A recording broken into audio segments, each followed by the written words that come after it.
ایک تقسیم ہوا جو نیچرل ہے، فطری ہے، اس کے بغیر تو معاشرہ وجود میں ہی نہیں رہ سکتا، وجود برقرار ہی نہیں رکھ سکتا۔ وہ تقسیم ہے مرد اور عورت کی تقسیم۔ اور اس مرد اور عورت کی تقسیم میں ایسا نہیں ہے کہ جھگڑا کبھی پیدا ہی نہ ہوا ہو، یہ جھگڑا ہمیشہ سے ہے۔ یہ مردوں اور عورتوں کی حقوق اور ان کے فرائض کے درمیان جو توازن کیسے قائم ہو، یہ جھگڑا کوئی آج کا جھگڑا نہیں ہے، یہ قدیم جھگڑا ہے۔ اور البتہ یہ کہ چونکہ عورت صنف نازک ہے اور کمزور ہے، قوی نہیں ہے، مضبوط نہیں ہے، لہذا اس کا استحصال ہوا ہے۔ اور یہ صرف محمد رسول اللہ صلی اللہ علیہ وسلم جنہوں نے آ کے عورت کو اس کے حقوق دلائے ہیں، اور یہ کہ یہ مانا ہے، دنیا نے مانا ہے، اور اس دور میں دلائے ہیں جب عورت کو پاؤں کی جوتی سمجھا جاتا تھا، اس دور میں دلائے ہیں جب عورت اور غلام میں کوئی فرق ہی نہیں سمجھا جاتا تھا، اس دور میں دلائے ہیں جب عورت کو شاید انسانیت کے سطح پہ سمجھا ہی نہیں جاتا تھا۔ بے شک ماں ہو، بے شک بہن ہو، لیکن یہ کہ آخر ماؤں کے ساتھ بھی نکاح کر لیتے تھے، سوتیلی ماں کے ساتھ نکاح کر لیتے تھے۔ تو یہ اس معاشرے میں آ کے محمد رسول اللہ صلی اللہ علیہ وسلم نے وہ حقوق ہیں کہ جو عورتوں کو دلوائے، انہیں ملکیت کا حق دلائے۔ یہ تو آپ سمجھیں کہ اس معاشرے میں بالکل انہونی بات تھی کہ ان کو حق ملکیت، وراثت میں ان کا حق، یہ وہاں پہ اس کا اعلان کرنا کہ باپ کا جو ترکہ ہے اس میں عورت کا بھی حق ہوگا، جو خود ترکے میں بٹ جاتی تھی۔ بہت سے لوگوں کو شاید یہ معلوم نہ ہو کہ جب ایک فرد فوت ہوتا تھا اور اس کی اگر 4 بیویاں ہیں، 5 بیویاں ہیں، 8 بیویاں ہیں، جو جتنا بڑا سردار ہے، سرداری کا بھرم بیویوں سے پتہ چلے گا کہ یہ کتنا بڑا سردار ہے۔ تو اس کی اگر بیویاں ہیں اتنی، اب ظاہر ہے انہوں نے آگے نکاح کرنا ہے، یہ سب سے اچھی صورت تو یہی ہو سکتی تھی کہ نکاح ہوگا ان کا کسی اور کے ساتھ بعد میں۔ اب وہ نکاح جس نے اس کی گرہ باندھنی ہے، جس کے ہاتھ میں وہ اختیار اتھارٹی ہے کہ وہ الاؤ کرے گا کہ یہ نکاح کر سکتی ہے، اس نے پیسے لینے، پیسے لیے بغیر تو نہیں، یعنی وہ بھی ایک گویا جنس ہے کہ جس کو آپ دے کر اس کے بدلے میں پیسے لے سکتے ہیں۔ جب اب بھی ہمارے بعض علاقوں میں اس کا رواج ہے کہ پیسے دے کے نکاح کراتے ہیں، تو اب وہ بھی ترکے میں تقسیم کر لیتی تھی اولاد کہ یہ میرے حصے میں، یہ میرے حصے میں، یعنی یہ کل اگر اس کا نکاح ہوگا تو اس کے پیسے میں وصول کروں گا۔ تو جو خود ترکے میں بٹ جاتی تھی اس کا ترکے میں حصہ رکھنا اور وراثت میں اس کا حصہ رکھنا، اس معاشرے میں کتنی بڑی چینج تھی، کتنی بڑی تبدیلی تھی جو محمد رسول اللہ صلی اللہ علیہ وسلم لے کر آئے تھے۔ بہرحال اس کے بعد کیا ہوا، وہ معاشرہ پھر قبائلیت کی طرف چلا گیا، اور یعنی اسلام نام کا تو رہ گیا، عبادات کی حد تک رہ گیا، اور یہ جو خواتین کے حقوق تھے جو محمد رسول اللہ صلی اللہ علیہ وسلم نے دیے تھے، اور انہیں کتنا جری کر دیا تھا، کتنا بہادر بنا دیا تھا کہ ایک خاتون آ کے حضور سے مجادلہ کر رہی ہے، قد سمع اللہ قول التی تجادلک فی زوجہا، اور ایک خاتون حضرت عمر کے پاس پہنچ جاتی ہیں اور حضرت عمر سے جا کے باقاعدہ ان کے ایک فیصلے پر احتجاج ہی نہیں کرتی، وہ فیصلہ انہیں واپس لینے پر مجبور کر دیتی ہیں۔ فیصلہ کیا تھا کہ حضرت عمر رضی اللہ تعالیٰ عنہ نے دیکھا کہ مسلمان معاشرے کے اندر اب چونکہ دولت زیادہ آ گئی ہے، لہٰذا مہر بہت بلند مقرر ہونا شروع ہو گیا، بڑے بڑے مہر مقرر ہو رہے ہیں۔ تو حضرت عمر نے اس کی اصلاح کی سوچی اور اس کے اوپر ایک سیلنگ لگا دی کہ اس سے اوپر مہر مقرر نہیں ہو سکتا۔ اب بظاہر ایک بڑا اچھا فیصلہ ہو گیا، لیکن یہ کہ ایک خاتون آ گئی حضرت عمر کے پاس اور انہوں نے کہا، عمر جہاں اللہ نے تحدید نہیں لگائی، اس کو لمٹ نہیں کیا، آپ کون ہوتے ہیں اس کو لمٹ کرنے والے؟ اور حضرت عمر رضی اللہ تعالیٰ عنہ نے اپنا آرڈیننس واپس لے لیا۔ تو یہ آزادی، اس طرح کا کوسچن کرنے کی اور اس طرح کا سوال اٹھانے کی آزادی بھی محمد رسول اللہ صلی اللہ علیہ وسلم نے عورتوں کو دی ہے۔ تو بہرحال لیکن ہوا کیا، جب دور وہ آ گیا کہ بڑے بڑے جو سردار نہیں بول سکتے، اگر نواسہ رسول بھی بولے گا تو گردن اڑ جائے گی، آخر یہ جبر کا دور بھی تو اسی اسلام میں آیا نا، اور بہت جلدی آ گیا۔ جب ملوکیت آئی ہے تو اس کے اندر یہ جبر بھی آ گیا، تو جہاں اوروں کے حقوق پامال ہوئے، خود مسلمانوں کے حقوق پامال ہوئے، تو وہاں خواتین کے ساتھ بھی وہ سابقہ ظلم و زیادتی والا دور واپس آ گیا۔ ایک ایک بادشاہ نے جو ہے کئی کنیزوں کے نام پر اور لونڈیوں کے نام پر اپنے جو ہے وہ حرم قائم کیے ہوئے ہیں، اور یہ عیاشیاں ہو رہی ہیں، تو یہ خرابیاں تو مسلمان معاشرے میں آ گئی۔ پھر ایک زمانہ دور بدلا ہے آج سے، جو بھی جسے آپ کہتے ہیں مغرب میں ترقی یا علوم اور یہ اور وہ، جو بھی وہاں پہ ایک رینائنسنس اور چینج آئی ہے، اس چینج نے انسانی سماج پر جو اثرات مترتب کیے ہیں، تو ان میں سب سے پہلا اثر یہ پڑا ہے کہ ہمارا جو معاشرہ ہے یا جو بھی سوسائٹی تھی، اس میں ایک جو بنیادی تبدیلی آئی کہ اب عوام نے یہ ماننے سے انکار کر دیا کہ کوئی ایک خاندان ہمارے اوپر سربراہ بن کر بیٹھ سکتا ہے۔ اب یہ اس کے لیے لوگوں نے قربانیاں دی ہیں۔ ظاہر ہے معاشرے کا جو ٹرینڈ ہوتا ہے وہ تبدیل ایک دم تو نہیں ہو جاتا، اس کے لیے محنت کرنی پڑتی ہے، قربانی دینی پڑتی ہے۔ کروڑوں لوگ قتل ہوئے تو بادشاہت ختم ہوئی اور جمہوریت بیگم آئی۔ یہ جمہوریت کیسے آ گئی؟ اس کے پیچھے سوچ کیا تھی؟ ایک ظلم تھا، اور ظلم اس درجے میں کہ لوگ اگر بھوکے ہیں تو بادشاہ سلامت کی بیگم صاحبہ فرما رہی ہیں کہ آپ کو اگر کھانا میں روٹی میسر نہیں ہے تو کیک کھا لو، ڈبل روٹی کھا لو۔ تو الٹا مذاق بھی، یعنی اس حد تک جب مستغنی ہو گئے عوام کی جذبات سے اور ان کے احساسات سے اور ان کی ضرورتوں سے، تو انسان کو اللہ نے بہرحال بڑی طاقت والا بنایا ہے۔ اس کی فطرت کے اندر بہرحال بغاوت کے جراثیم بھی رکھے ہیں۔ ایک حد تک جھیلتا ہے، برداشت کرتا ہے، پھر اس کے بعد جو ہے وہ ریٹیلیٹ کرتا ہے، رد عمل ہوتا ہے۔ اور رد عمل کبھی بھی وہ جو فزیکل ری ایکشن ہوتا ہے، جیسے نیوٹن کے 3 قانون ہیں، سوشل ری ایکشن اس طرح کا نہیں ہوتا۔ سوشل ری ایکشن دگنا تگنا چگنا ہوگا، یہ آئس بال ایفیکٹ ہے۔ یہ اس طرح نہیں ہوتا کہ آپ کو ایک تھپڑ لگا ہو آپ کا دل کرے گا 4 مارو، کسی نے ایک گالی دی ہو جب تک 5 نہ دیں سواد ہی نہیں آتا۔ تو یہ تو مسئلہ اس کے بالکل برعکس ہوتا ہے۔ وہ فزیکل سائنسز کے لاز اور ہیں، سوشل سائنسز کے لاز اور ہیں، لہذا وہ ری ایکشن ہوا، اور ری ایکشن میں پھر جو کچھ فرانس میں ہوا آپ کو معلوم ہے، اور اس کے نتیجے میں ایک انقلاب آیا، ایک نئی دنیا بنی، ایک نئی طرز حکومت آیا، نیا طور طریقے آئے، یہ بالا تر سطح پہ تبدیلی آئی۔ پھر ایک اور طبقہ تھا، پسا ہوا طبقہ، دبا ہوا طبقہ، مجبور طبقہ، مقہور طبقہ، یہ تھا جو ہے وہ مزدوروں کا طبقہ، جن کو سرمایہ داروں نے ایک طرح سے غلام بنا کے رکھا ہوا تھا۔ پھر انہوں نے اپنے حقوق مانگے، پھر انہوں نے جنگ و جدال کیا، پھر وہ کٹے، پھر انہوں نے کاٹا، اور اس کے بعد ایک اور انقلاب برآمد ہوا۔ نتیجہ جو نکلا وہ ہمارے سامنے ہے۔ ان انقلابوں نے نو انسانی کو دیا کچھ نہیں، لیکن اس بغاوت کی شدت کا اندازہ لگائیں کہ جس نے کروڑوں انسانوں کے سر جو ہے تن سے جدا کر کے ایک چینج لے کے آئے۔ میں جو چیز سمجھانے کی کوشش کر رہا ہوں وہ یہ ہے کہ جب نو انسانی میں سے کسی فرد کو، اس کی کوئی بھی جنس ہو، جب اسے یہ سمجھ آ جائے کہ میرے حقوق تلف ہو رہے ہیں، میرے ساتھ ناانصافی ہو رہی ہے، اور انف از انف، اب بہت ہو گئی ہے، اب میں نے اپنے حقوق چھیننے ہیں اور لینے ہیں، جب وہ میدان عمل میں نکل آئے تو لے کے رہتا ہے۔ نہ بھی لے سکے تو کم از کم جو چھیننے والے ہیں ان کو نہیں چھوڑتا۔ یہ تاریخ کا سبق ہے جو ہمارے سامنے آ گیا۔ اب آ گیا تیسرا لیول۔ یہ اگر اجتماعیت کے اعتبار سے دیکھیں تو ہائیسٹ لیول سیاسی میدان ہے، اس کے بعد معاشی سطح آتی ہے، اور پھر سماجی سطح آتی ہے۔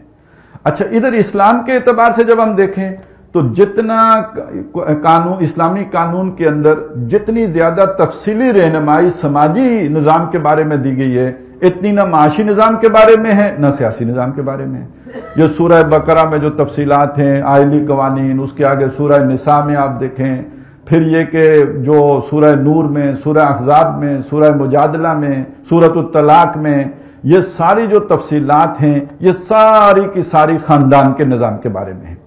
اب یہ جو ایک رخ میں نے آپ کے سامنے رکھا، یہ ہمارے سامنے ہو رہا ہے، ایک انقلاب سیاسی سطح پر، دوسرا انقلاب معاشی سطح پر، اور اب یہ ہے کہ خواتین اٹھی ہیں اور یہ کہ وہ بھی مطالبہ کر رہی ہیں کہ ہمارے ساتھ ظلم ہو رہا ہے۔ اب دیکھنا یہ کہ یہ مطالبے کی حد تک، ظلم کی بات کی حد تک صحیح ہے یا غلط ہے۔ اب میں چاہتا ہوں کہ ہر آدمی اس بات پر ذرا غور کر لے، اس لیے کہ اگلی بات سمجھنا اس کے بغیر ممکن نہیں ہے، اور اس کا صحیح حل اور صحیح علاج اس کے بغیر ممکن نہیں ہے کہ پہلے ہم اس کا صحیح تجزیہ کر لیں اور اس مسئلے کو اچھی طرح سمجھ لیں کہ یہ واقعی ہے یا یہ کہ بس یہ مغرب کی سازش ہے، یا یہ کہ یہ بس دجال کی جو ہے وہ آمد سے پہلے خواتین کا جو ہے گھروں سے نکلنا ہی ہے جیسے احادیث میں آیا، تو یہ وہ چیز ہے۔ یا تو ہم یہ سمجھیں یا یہ دیکھ لیں کم از کم کہ واقعی مسئلہ ہے یا نہیں ہے۔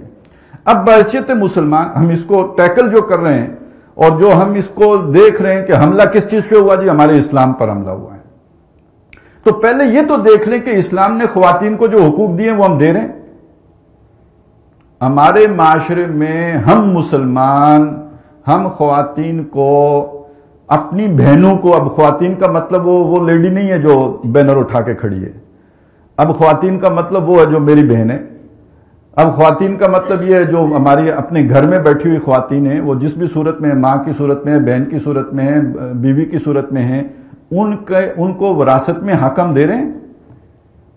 ہر آدمی اپنے گریبان میں جھانکے، تہجد گزار بھی جھانکے، 5 وقتہ نمازی بھی جھانکے، وہ 1000 دانے کی تسبیح والا بھی جھانکے، اور اس وراثت کے قانون کو جا کے آج ایک دفعہ ضرور پڑھ لیجئے گا سورہ نساء میں، جس کے شروع میں یہ یوصیکم اللہ، اللہ تمہیں وصیت کرتا ہے۔ ہمارا باپ وصیت کر کے چلا جائے کہ میری قبر فلانی جگہ پہ بنانا، تو وہ ہم الٹے لٹک کے بھی بناتے ہیں کہ باپ نے مرتے وقت وصیت کی ہے۔ یہاں اللہ وصیت کر رہا ہے فی اولادکم، تمہاری اولاد کے بارے میں۔ اللہ کی وصیت پر ہم کان دھرنے کے لیے تیار ہیں، ہم بہنوں کو ان کا حصہ دے رہے ہیں۔ اچھا، صرف وصیت کا لفظ ہی نہیں آیا، فریضۃ من اللہ، یہ اللہ کی طرف سے تم پر فرض ہے۔ نمازی فرض نہیں ہے بھائی، وراثت میں حصہ دینا بھی فرض ہے۔ اچھا، یہ اتنی بات نہیں آئی، آخر میں جا کے کنکلوڈ کیا تلک حدود اللہ، یہ اللہ کی حدود ہیں۔ وَمَن يَتَعَدَّ حُدُودَ اللَّهِ فَقَدْ ظَلَمَ نَفْسَهُ، جس نے اللہ کی حدود کو پامال کیا، ان پر سرکشی کی، اس نے اپنی جان پر ظلم کیا۔ اب یہ پامال کرنے کے لیے ہمارے معاشرے نے کیا کیا؟ ہم نے ہندوؤں سے طریقہ ادھار لیا کہ بہنوں کو جہیز دے کے ٹرکھاؤ۔ ایک آدمی مربوں کا مالک ہے، اس نے اگر اس میں لاکھوں میں جہیز دے بھی دیا تو کیا تیر مارا ہے؟ وہ حصے دار بن رہی تھی کروڑوں میں، آپ نے لاکھوں میں جہیز دے کے ٹرکھا دیا۔ اور ظلم کیا ہوا؟ فقط ظلم نفسا، ظلم یہ ہوا کہ آپ نے ایک سٹینڈرڈ مقرر کر دیا، جی جہیز میں واشنگ مشین بھی دی جاتی ہے، ریفریجریٹر بھی دیا جاتا ہے، گاڑی بھی دی جاتی ہے، یہ بھی ہے، یہ بھی ہے، اب غریب کو بھی دینی پڑے گی۔ اگر وراثت میں حصہ دیتے تو جس کا باپ جو چھوڑ کے مرا ہے اتنا ہی دیتے، زیادہ والا زیادہ، تھوڑے والا تھوڑا۔ آپ نے کہا جہیز دیں گے، وہ ایک لعنت بن گئی۔ جس کے پاس واقعی زیادہ دولت تھی اس نے معمول نمک ڈال کر تو اس نے بھی اپنا کام پورا کر لیا، اور جس کے پاس تھا ہی نہیں اس کے لیے نمک بھی کوئے احد کے برابر، سونا لانے کے برابر تھا۔ تو یہ جو ظلم ہوا یہ تو پھر اپنے اوپر بھی کیا، خواتین کے اوپر بھی کیا۔ اب ایک اس میں میٹھا طریقہ بھی ہے، اب بہنیں بھائیوں سے تو لیتے ہوئے اچھی بھی نہیں لگتی، اب چلاکی مکاری بھی ساتھ ہی آ گئی، ایکسپلائٹیشن جذباتی۔ اب یہ محبت بری ایکسپلائٹیشن ہے، ایک جبر والی ہے۔ اچھا خیر، بڑے بڑے جاگیرداروں نے تو قرآن مجید کے ساتھ نکاح کروا دیے اس بچنے کے لیے کہ کل یہ کہیں دعویٰ لے کے نہ آ جائیں کہ ہمیں ہمارا حصہ دو، تو نکاح ہی قرآن مجید سے کر دو۔ تو یہ اس ظلم کے خلاف پھر عورتوں ہی کو نکلنا چاہیے یا مردوں کو آواز اٹھانی چاہیے؟ اس سے اگلی بات دیکھیں کہ یہ تو ہو گیا وراثت کا معاملہ، یہ تو سمجھ بھی جلدی میں آ گیا۔ اب یہ جو اس طرح کی آواز اٹھی ہے، اس کے ساتھ ہمیں یہ بھی جوڑ کے دیکھنا چاہیے کہ جو کچھ یہ کہا گیا ہے، جو ہمیں بہت برا لگا ہے کہ اپنا موزہ خود ڈھونڈ لو، کھانا اپنا خود گرم کر لو۔ ذرا اپنے دین کی تعلیمات کی روشنی میں دیکھیے، اپنے کام خود کر لو، یہ بری بات ہے؟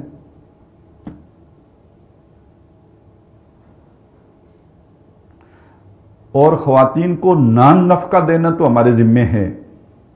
ہم نے بچپن سے یہی سنا ہے نا کہ نان نفقہ کس کے ذمے ہے؟ مرد کے ذمے ہے۔ نان نفقے کا مطلب نان روٹی، نان جوی، نفقہ خرچی، جیب خرچ جو بھی ہے وہ آپ نے دینا ہے۔ کہیں یہ بھی کہیں لکھا ہوا ہے کسی میں کہ روٹی پکانا اس کی ذمہ داری ہے، سالن گرم کرنا اس کی ذمہ داری ہے؟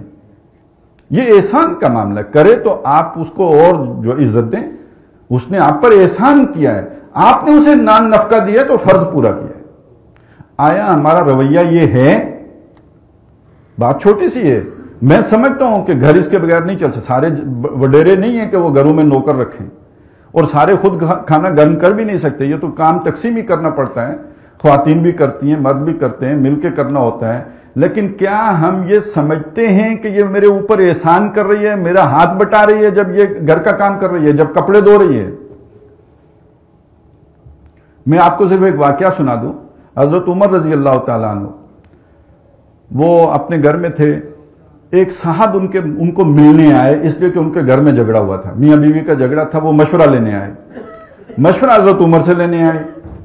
اب جب وہ دروازے پہ پہنچے تو کیا سنتے ہیں؟ اندر لڑائی ہو رہی ہے اور بے نطق کی سنا رہی ہیں حضرت عمر کی بیگم صاحبہ حضرت عمر کو، اور وہ چپ سنے جا رہے ہیں۔